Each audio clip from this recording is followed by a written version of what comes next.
what I have said about the Bible, and I'll continue to say, is that the parts that people think are just made up and allegories, they're not. And the part that people think are absolutely true are not. And they have created an entire religion, a world movement based upon what I just said. And that's why I always talk about the only way to win is not to play. That's the way.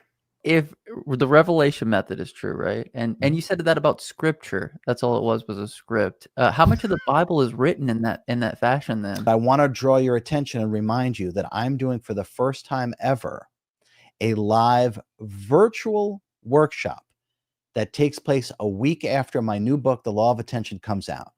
We'll be spending an entire weekend together starting on August 16th and August 17th. Do not miss it. You can click on the link below to enroll for the live virtual workshop. But prior to that, go ahead and enjoy part 2 of my interview with Justin.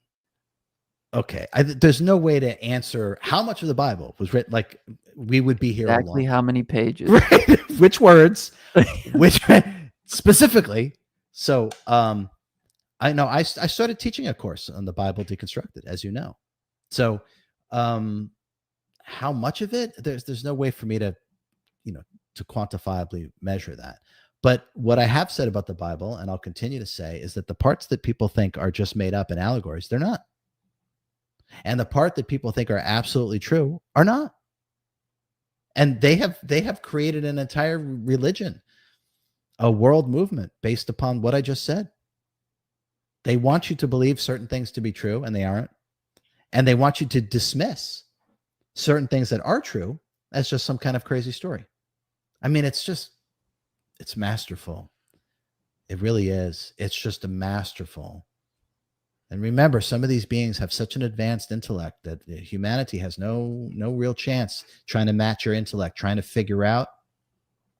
And that's why I always talk about the only way to win is not to play. That's the way. And that's in the Law of Attention. If you want to figure out how not to play, grab your copy down below. This book is absolutely incredible. RJ, what about the books that are taken out of the Bible? Is that something that we should pay attention to, or were they taken out for a reason? What do you think? What? Yeah, absolutely. We could pay attention to those. I mean, the books of Enoch, without question. Maybe I'll do a class on that. That would be incredible. Maybe I will. Yeah, but all of these things, well, the Bible is just, it's an amazing book for a variety of reasons. But there is so much actual wisdom in that book in terms of it being a guide about how not to get caught up in karmic attachments, how not to create cause and effect for yourself. I mean, it really is in there. I don't think for the most part the Bible is really understood at the depth and level at which it was created. So we keep having this reduction, this interpretation of what's really there. And this is actually where we get religion for the most part too. We have these grand supreme understandings that are presented to us through supremely advanced beings, masters, and then it's filtered down through the consciousness of those that is receiving it. So we can only experience things at the level that we're at. So automatically there's a great reduction. And so we're reducing it. And then once it gets into the hands after it's been reduced, then it gets reduced based upon the agenda that those currently in power want to enforce or enact. So, but the Bible is one of the most amazing books ever written. And that is why I started teaching that course. And if I get the time, I'll finish that course.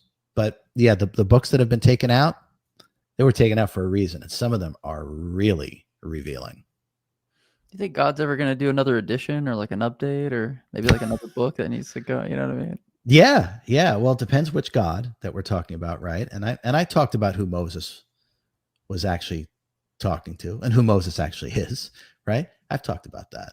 So again, everything that you're told is a lie, a deliberate one. So only the truth heals, which is what I've said. The truth does truly set you free, and it sets you free in ways that we don't realize, because the truth impacts you and is so resonant that the conditioned mind disappears. So in that sense as well, the truth actually heals you and liberates you, because it removes the low frequency stupor of the conditioned mind. That says the closest we're going to get to another Bible right here. If you guys haven't picked up Law of Attention or Access Superconscious or any RJ's books, grab them all because they're incredible. RJ, in a recent interview, you spoke about the war over consciousness and how it isn't fought with weapons. Does there need to be a war over consciousness in order for consciousness to evolve? Wow. Does there need to be a war over consciousness for consciousness to evolve? Does there need to be?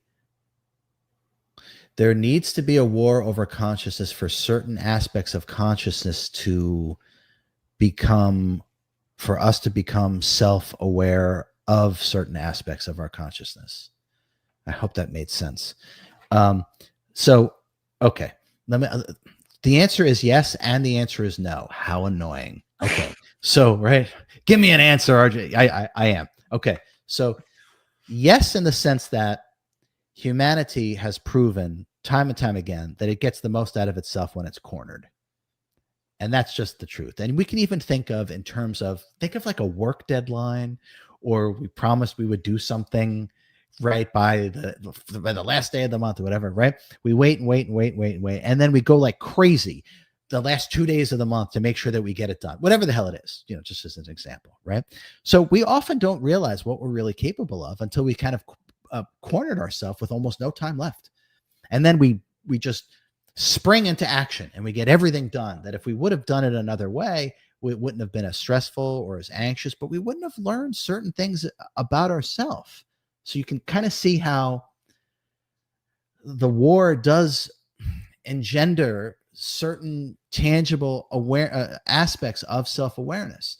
So in that sense, yes, it does. It's required. And then the other side of it, no, it doesn't.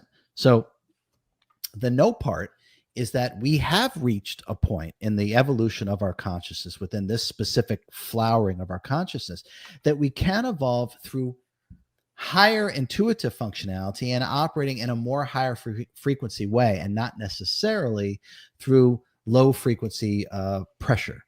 So it's both. It's absolute both. And this is what you're seeing on this planet, by the way. You're seeing some people avail themselves of evolving their consciousness without the pressure, right, of the war over consciousness, because they're not engaged in that, right? So they are availing themselves of more of themselves, more of their higher mind, and they're creating a life that is more reflective of that. And that doesn't really have anything to do with the pressures that's being put upon them. At the same time, you're also seeing people evolve their consciousness through being pressured and having to realize that there are only certain things that you can learn about yourself when you have cornered yourself. So it's both. It's absolutely both. Now, as we go up in frequency, as we ascend the frequencies, that would be a good, So as we ascend the frequencies, we're going to start to realize there's more possibilities of evolving our consciousness in a more holistic and higher frequency way. And we'll be less inclined to work in regards to our default setting, which is through pressure, which is through forcing our own hand. And this starts to become more obvious as we go up in frequency. We'll see more infinite potential within every moment rather than operating in a low frequency way. But the answer is it's yes and no, and it's both.